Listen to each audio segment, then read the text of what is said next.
자, 이제 다음은 윤석열 이야기를 좀 해볼 텐데요. 그 지금 외환 혐의로 이제 특검에서 계속해서 소환을 하고 있는데 여기는 이제 불응하고 있습니다. 이것도 굉장히 특이해요. 불출석 사유서를 특검에 내는 게 아니라 구치소에다가 이제 말하자면 호텔 방에 앉아가지고 프런트에 저분은 못 나가요 뭐 이런 것처럼 저는 그렇게 받아들였거든요. 그러면서 구치소 방문 조사는 응할 마음이 있다. 다만 주말쯤에 왔으면 좋겠다. 뭐 거의 상전 아닙니까 이 정도면? 이러면 안 되는 거 아니에요? 사실 말이 안 돼. 구인할 수 있죠. 강제 구인할 그렇죠. 수가 있는데 강제 구인을 안 하고 있을 뿐이죠. 지금 강제 구인을 하려고 시도했다가 뭐 속옷 사건이 나고 자꾸 이런 그 수사의 본질과 상관없는 걸로 오히려 자꾸 이제 이슈화되니까 특검 쪽에서도 강제 구인을 시도하지 않는 것으로 보입니다. 이런 와중에 조은석 특검이 굉장히 집요하고 독사고 막 이런 표현들이 이제 검찰 주변에서 막 돌아다니잖아요. 그래서 아마도 그 판사 출신의 그 김건희 특검팀하고는 좀 다를 거다. 좀 다르게 다룰 거다. 이번에는. 예, 그래서 알고 나가긴 나가는 주말에 주말에. 만날게. 아니 오면 만나줄게 주말에. 뭐 구치소로 오던가 예. 아니면 내가 구치소로 오면 내가 조사에는 응하겠는데 그 대신 평일이 좀 어려워. 주말에 와줘. 뭐 이런 얘기를 좀 했다는 주말에 건데. 그 평일에 되게 바쁜 모양이에요. 왜냐하면 이게 접견이 계속 오니까. 그러니까. 근데 접견 없는 주말에 만나겠다는 거잖아요. 제가 봤을 때 그냥 시간 때우겠다라는 소리로 들리기도 하고 이런 사람이 지금 특검에서 추가 기소한 내용 있죠. 직권남용 권리방해 등 여러 가지 혐의. 그러니까 국무위원들 국무회의를 못하게 했다. 그 어떤 의결권을 방해했다라는 취지의 재판이 또 있는데 이게 내일인데 첫 재판입니다. 내일은 출석을 하겠다는 겁니다 재판에. 저는요 여기에서 자기가 보석이 될 그렇죠. 거라고 생각하는 것 같아요. 예. 그러니까 주말에 오면 내가 조사를 받을게라고 이야기하는 거 아닌가 싶어요. 왜냐하면 지금 말씀하신 것처럼 이번 첫 번째 공판에서는 앞서 그 청구했던 이 보석 관련된 신문도 열리기 때문에 여기에 나가서 보석이 필요한 이유는 자기가 설명하겠다. 라는 취지로 읽힌단 말이죠. 그러니까 그 이 내란 재판에 응할 생각이 1도 없어요. 그리고 특검 자체에 이재명 정부에서 임명한 특검은 나는 인정할 수가 없어. 네. 이런 태도로 지금 일체 조사에 응하지 않는 거잖아요. 네. 그리고 재판에도 불출석하고 그러나 본인 일단 내가 좀 나가야 되겠어. 그런데 보석에 필요한 절차는 밟아야 되는 거죠. 그렇죠. 너무나 지극히 개인적인 이슈로 자기 문제와 관련해서는 적극적으로 해명을 하면서 그런다고 저는 풀어줄리 만무하다고 생각합니다. 우리 재판부가. 그런데 아주 그 미몽에 불과하지만 나가서 자기가 잘 소명하면 내가 나갈 수 있다 이렇게 착각하는 거 아닌가. 그러니까 이제 그거는 하겠지만 나머지는 일치하지 않는다. 뭐 이런 태도로 일관하는 거 아닌가 싶어요. 그러니까 나갈 궁리만 하고 앉아 있는 거죠. 그 안에서. 그 보석이라는 게 결국에는 구속 사유를 다시 뒤엎을 만한 사유가 있어야 되는데 없잖아요. 보통 건강 얘기 많이 해요. 근데 본인 입장에서는 이제 구속 취소가 돼본 적도 있고, 그러니까 뭐가 그런 잘못된 선례를 가지고 이제 그런 오판을 하고 있는 것 같습니다. 약간 조박하는 사람의 심리인 것 같기도 해요. 이거는 내가 한번 베팅해 볼 만하지. 그냥 나가가지고 여차하면 내가 나갈 수도 있으니 보석 심리를 요 한번 받아보자. 그러니까 약간 쇼핑 많이 하는데 재판 쇼핑이라고 할 수 있겠고 1+1만 찾아다니는 거죠. 그러니까 재판과 저는 보석. 이 사람의 심리는 이제 그 인정하고 싶지 않고 내가 전직 검찰총장 출신이고 내가 전직 대통령인데 나를 이런 방에 가둬놓고 너희들이 무탈할 것 같아. 그리고 내가 임명한 조이대가 있고 뭐 블라블라 이런 생각들을 하는 거 아니겠어요? 이제 그런 쪽에서 본인이 얼마든지 출구는 있다. 그 기회가 열린 거다 이렇게 오판을 하고 있는 걸로 보이고요. 근데 저는 참 한심합니다. 예, 한심해요. 그리고 그 국회법사위 소속 전현희 의원이 구치소 측에 이분의 건강 상태를 체크해봤대요. 그런데 재판이면 재판, 조사면 조사, 일체의 그 행동을 하는 데 있어서 하나도 문제가 없을 정도로 매우 건강한 상태다. 아니 뭐 본인이 계속 이제 당뇨 있다나 뭐 합병증 때문에 힘들다 이걸 변호인 통해서 계속 입장을 내고 있는데.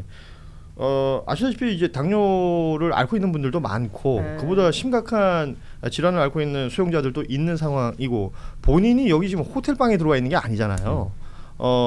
지금 구속이 돼서 수감돼 있는 상태에서 계속 이런 입장을 내는 것 자체가 그러니까 말씀하신 여러 제도들 자체를 완전히 무시하고 이제 자기가 법 위에 있다라는 생각을 하는 것처럼 보이기 때문에 이 부분에 대해서 불편함이 드는 것이 당연한 것이고 이 내란 특검의 박정 특검보 같은 경우에는 이 재판 중계 관련해서요 중계 신청을 한다라는 얘기를 했습니다. 이제 국민의 알 권리를 위해서 그렇게 한다는 것인데 내란 우두머리 재판 같은 경우는 지금 지기현 판사가 하고 있는 그 재판 같은 경우에는 공개했을 경우에 뭐 증인이 위축될 수도 있고 국가의 군사기밀 등이 또 걸려 있는 부분들이 있다. 그래서 여기에 대해서는 강력하게 뭐 진행을 안 했지만 이번 건은 이제 기밀하고 큰 관련이 없기 때문에 뭐 충분히 중계를 할 수 있을 것 같다라는 얘기를 한 겁니다.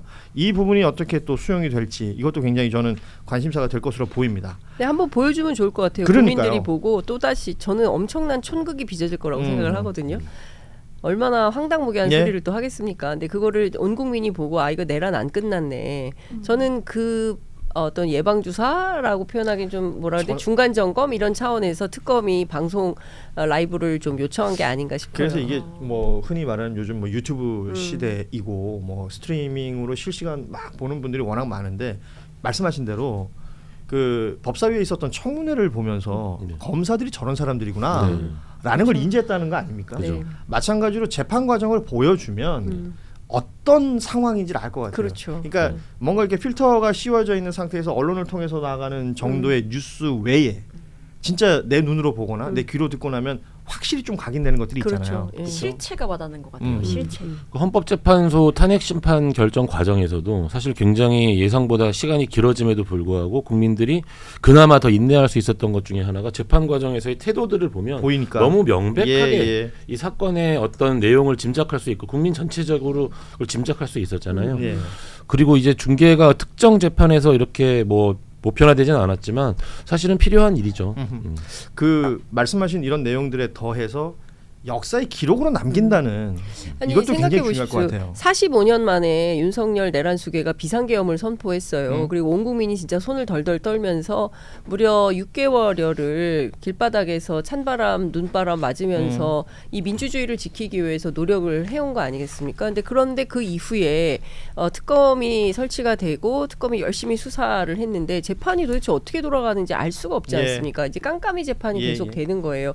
그나마 헌재는 라이브를 했기 때문에 국민들이 보면서 판단할 수 있었는데 지금 재판은 뭐 그 민변 참여연대 모니터링 결과를 보면 경찰 재판은 아예 조지호 김봉식 나오지도 않고 그리고 그 김용현 재판은 거의 무슨 팬클럽 사인회 하듯이 그렇게 하고 맞아요. 있다고 예. 하고 그리고 노상원 그리고 재판은 아예 비공개니까요. 아예 비공개고 예. 그리고 윤석열 재판은 나오지도 않고 그러면 이 다 똑같은 사건인데 병합해서 한꺼번에 하지 그것도 하지 않고 지규현 판사는 무슨 MC 사회 보듯이 하고 있다고 네, 하고 예.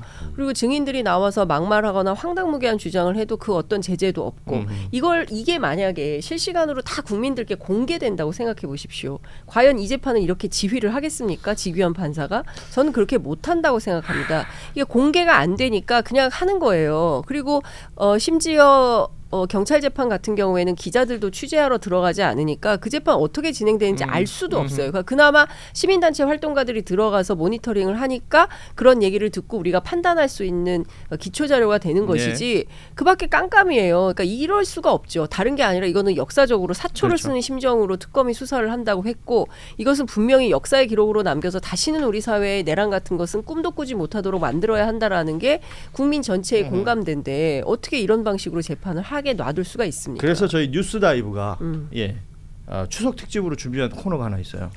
이 재판을 직접 갔던 기자들이 있을 거 아닙니까? 그리고 시민사회 단체들도 있고 내란 재판이 어떻게 진행되고 있는가. 지금 저희는 뭐 현장에서 보지를 못했고 뭐 기사로 나오는 이 활자로 보는 것들하고는 좀 느낌이 다를 것 같아서요. 내란 재판 참관기를 저희가 이제 특집으로 좀 코너를 꾸며볼까 합니다. 훌륭합니다. 예. 보통 추석 특집에 막 뛰어다니고 막 그런 거들. 여기가 아육대입니까? 네, 그런 게 아니라 취재 편의점 뛰어갈 건데. 정말 멋있는 특집으로 잘 준비하셨습니다. 알겠습니다. 예. 그 내용 그렇고 이 부부의 그 구속 수감돼 있는 행태들을 뭐 여러 차례 얘기하면서 이제 특혜 논란들도 많고 했었는데 김건희 씨도 비슷했던 것 같아요. 오늘 뭐 재판 나갔지만 장경태 의원이 이 법무부로부터 자료를 받았는데요. 지난달 29일에 구속이 됐지 않습니까? 그 이후에 거의 매일 접견이 이루어졌다. 일반 접견을 꾸준히 하고 있는데 구속이 된 이후 그 기소되기 전까지는 뭐 하루에 뭐 오는 사람들이 뭐 어느 정도 정해져 있었는데 이제 기소가 되고 나서는 2배로 늘었다는 거예요. 일반 접견이. 그러면서 이제 장경태 의원의 의심은 무엇이냐? 일반 접견에 온 사람들이 사건 관계자라서 뭐 입맞추기를 한다든지 이러고 있었던 건 아니냐. 그래서 그 접견 온 사람들의 명단을 공개해달라. 뭐 이런 얘기를 지금 하고 있더란 말이죠. 접견 횟수가 많아지는 것들이잖아요. 사실 저 일반 접견을 하기가 예약하기가 굉장히 쉽지 않거든요. 그러니까 오는 변호사들마다 다 이 얘기를 해요. 예약 자체가 되게 힘들어서 벌써 끝났다고 피고인 하더라고요. 가족들이 되게 힘든데 또 그건 또 둘째치고 사실 일반 접견은 그 대화 내용이 녹음이 가능하거든요. 그치. 예, 실제로 지금도 아마 녹음을 하고 있어야 하고 예.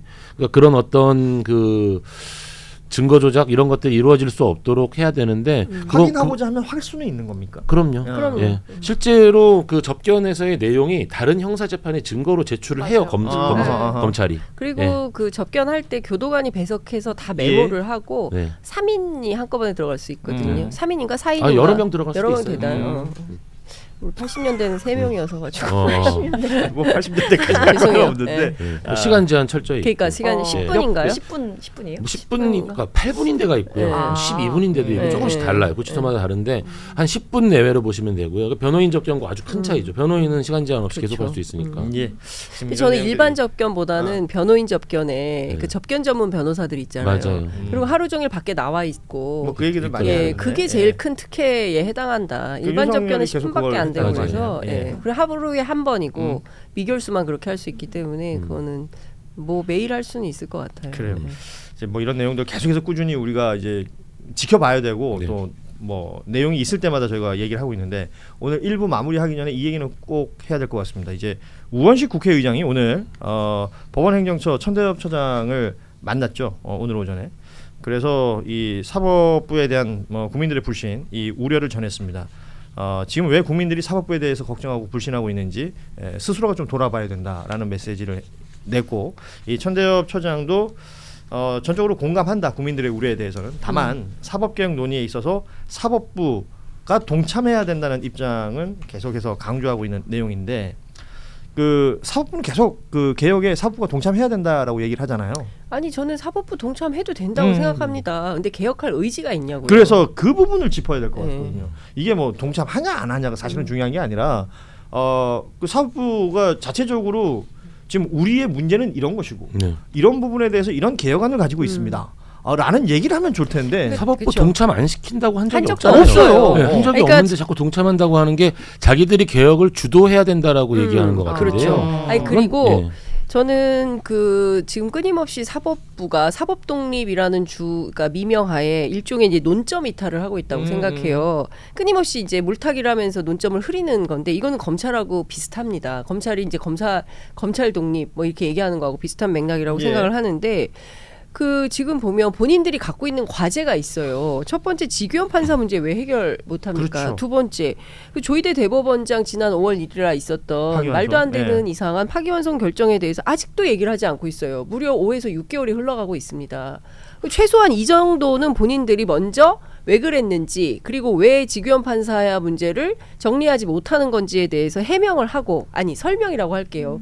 이 정도를 하고 그리고 우리들이 이러이러한 문제가 있으니 이렇게 해결을 했으니 자 사법개혁을 우리도 좋다. 어떤 방향으로 할지 우리도 함께 의논하는 차원에서 원오브댐으로 참여하겠다. 누가 말리겠습니까? 아니, 어느 국민이 반대를 해요. 그런데 당연히 원하죠. 그러니까 지금 말씀하신 저런 내용이에요. 그러니까 정작 국민들이 지금 의구심을 가지고 있고 해결하라 혹은 사법부가 문제의식을 어떻게 가지고 있느냐라는 것을 알고 싶은데 사법부가 뭐 그나마 특검 지원한다고 내놓는 거 보면 지규현 재판부에 판사 한 명 더 배치해주고 그러니까요. 항소심 가면 집중심리하겠다라는 얘기하고 지금 이 정도 얘기가 충분치가 않다. 혹은 이 정도로 사법부가 진단하고 있는 것 자체에 대해서 만족감이 없다는 거 아니겠어요? 그렇죠. 그리고 사법부 자체가 지금 현재 어떤 공격받는 것이 오히려 사법부 독립과 관련된 관심을 좀 이끌어낸다. 이렇게 의심을 할 여지까지 있을 것 같고요. 사법개혁 관련해서 잠깐만 이제 우리는 역사에서 배우잖아요. 그 노무현 대통령 당시에 어떤 일이 있었냐면 그 당시 2000년대 초반으로 넘어갑니다. 네. 그 대법관 구성이 그 50대 서울법대 남성이라는 인생의 사법시험 한 번을 합격한 것을 가지고 그 끝까지 대법관까지 가게 되는 그 과정 그리고 대법관의 기능과 구성에 문제 제기가 나면서 사법 개혁이 이루어져야 한다라고 목소리가 막 올라갔는데도 불구하고 그 대법관 추천위원회에 강금실 당시 법무부 장관이 들어가 있음에도 불구하고 똑같은 이제 인적 구성의 논의가 되니까 강금실 장관이 박차고 나오는 일이 발생을 해요. 사법개혁위원회가 사법부 주도로 만들어지면서 몇 가지 약속을 해요. 대법원의 기능과 구성, 법조 인력 충원 방법, 국민 참여 제도 개선 뭐 이런 식으로 약속을 하는데 이 중에 대법원의 기능과 구성이 빠져버리고 로스쿨 제도, 법조 인력 충원 방법 그리고 국민 참여 재판 도입 이쪽으로만 개혁 방향을 잡습니다. 그러니까 대법원의 기능과 구성은 안 건드리는 거예요. 그렇죠. 성역인 거죠. 이런 역사가 있거든요. 그러니까 이번에도 만약에 사법부가 계속해가지고 개혁 이야기를 하더라도 이 사법부는 대법원의 기능과 구성은 건드릴 생각이 없는 거예요. 당연히 이거는 국회를 중심으로 어떤 외부적인 어떤 그 개혁적인 작업이 들어가야지만 가능한 일이다라는 걸 이미 그 사법개혁의 역사가 말을 해주고 있습니다. 아니 그러니까 사법부가 말이에요. 대법원에 이제 대법관 수 늘려야 된다는 얘기가 사실은 굉장히 먼저 나왔던 얘기니까. 그랬을 때 사법부의 대응이라는 게 뭐였습니까? 야 대법관 늘리면 1조 7천억 써야 돼. 우리 1인당 75평 사무실을 만들어야 된다고. 그거 꼭 서초동에 해야 됩니까? 그러니까요. 세종으로 갑시다. 그런 얘기를 하고 있는 사법부에 원주에도 대해서 있어요. 혁신 도시 많습니다. 어디든 갑시다. 예, 뭐 하면 되지. 저희 이 시간에 흑산도 얘기까지 나왔었습니다. 왜 꼭 거기 그런 도시에 있어야 되냐 뭐 이런 얘기도 했었는데 아무튼 그러니까 사법부가 보여주고 있는 태도가 이러하다 보니 지금 법사위에서 왜 긴급 청문회가 의결이 됐지 않습니까? 30일 오전 10시로 지금 예상이 되고요. 그리고 이른바 조의대 없는 조의대 청문회가 되는 것 아니냐. 오전 10시 아니고 오후 2시 가능성이 있어요. 아 그래요? 예. 그러면 지금 어찌됐건 증인으로 이제 증명된 사람들이 있습니다. 근데 뭐 1번이 조의대인데 안 나옵니다. 조의대 대법원장 뭐 안 나올 거라는 얘기를 다들 하시더라고요. 뭐 지난번에 5월에 한 번 있었잖아요. 안 나왔죠. 예. 그때도 이제 천대표장만 나와가지고 비슷한 얘기 계속하고 있었는데 그러니까 민주당 정청래 대표가 그래서 대통령도 갈아치우는 마당에 대법원장이 뭐라고라는 이 말을 했다라는 겁니다. 그러면 대법원의 대응은 무엇이냐? 대법원장의 대응은 무엇이냐? 이러는 와중에 왜 우리 어제도 전해드렸지만 무슨 그 행사 개회식에서 조의대 대법원장이 세종대왕 얘기를 했잖아요. 세종 관련 뭐 컨퍼런스. 뭐 세종 대법원이 주재하는 국제회의긴 한데 저는 참 의도가 명징하다고 생각해요. 그러니까 세종대왕이 왕권 강화를 위해서 법을 이용하지 않았다. 세종대왕 그런 말 한 적 없습니다.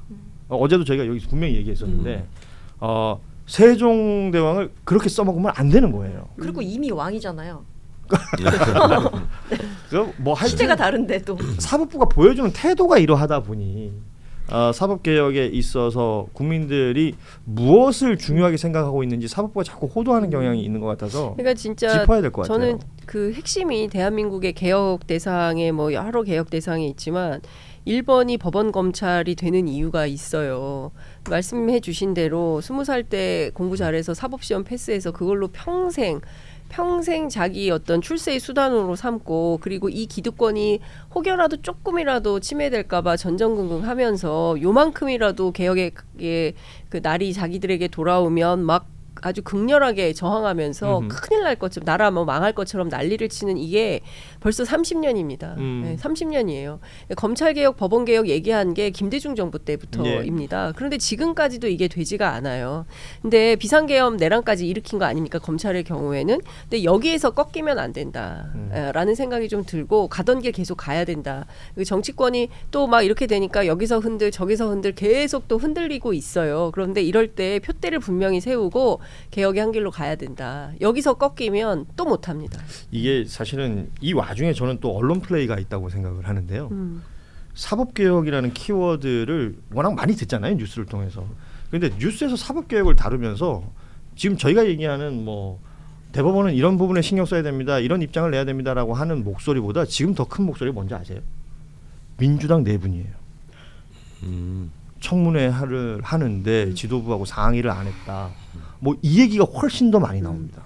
그 오늘 그러니까 모든 언론이 이제 두 가지가 핵심 의제였는데 하나는 END 그게 다 일면 머릿 기사로 다뤘고 정치면의 머릿 기사는 바로 말씀하신 그 포인트예요. 그래서 정청래 대표가 SNS에 뭐 대법원장이 뭐라고 이 글을 올린 것 같고요.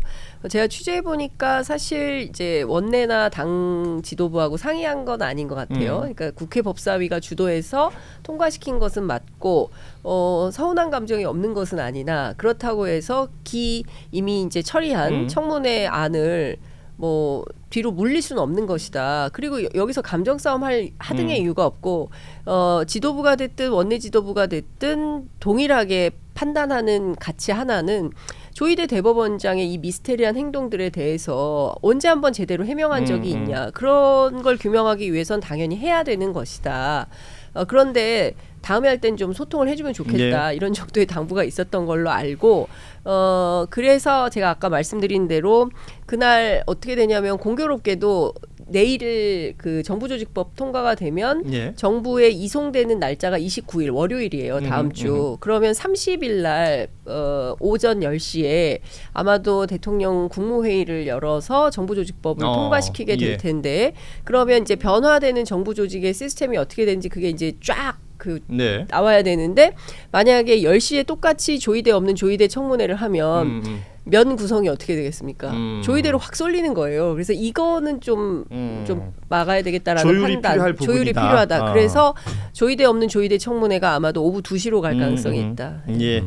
아 이게 취재를 하시고 이렇게 얘기를 해주니까 얼마나 좋아요. 그러니까 상상, 뇌피셜 이렇게 진행되는 방송들 지양해야 됩니다. 예. 저는 항상 취재를 합니다. 예. 취재 편의점. 예. 24시간 365일 무휴 꾸준히 운영되고 있습니다. 구독, 예. 좋아요, 알림 설정. 취재 편의점을 많이 사랑해 주십시오. 여러분 감사합니다. 취재 편의점을 많이 사랑해 주시고 거기 가서 댓글에 뉴스 다이브 얘기만 써주세요. 예. 자 오늘 1부는 이렇게 마무리하겠습니다. 우리 김여성 씨와 김정환 변호사는 여기서 인사 나누도록 하죠. 두 분 수고하셨습니다. 고맙습니다. 감사합니다. 감사합니다.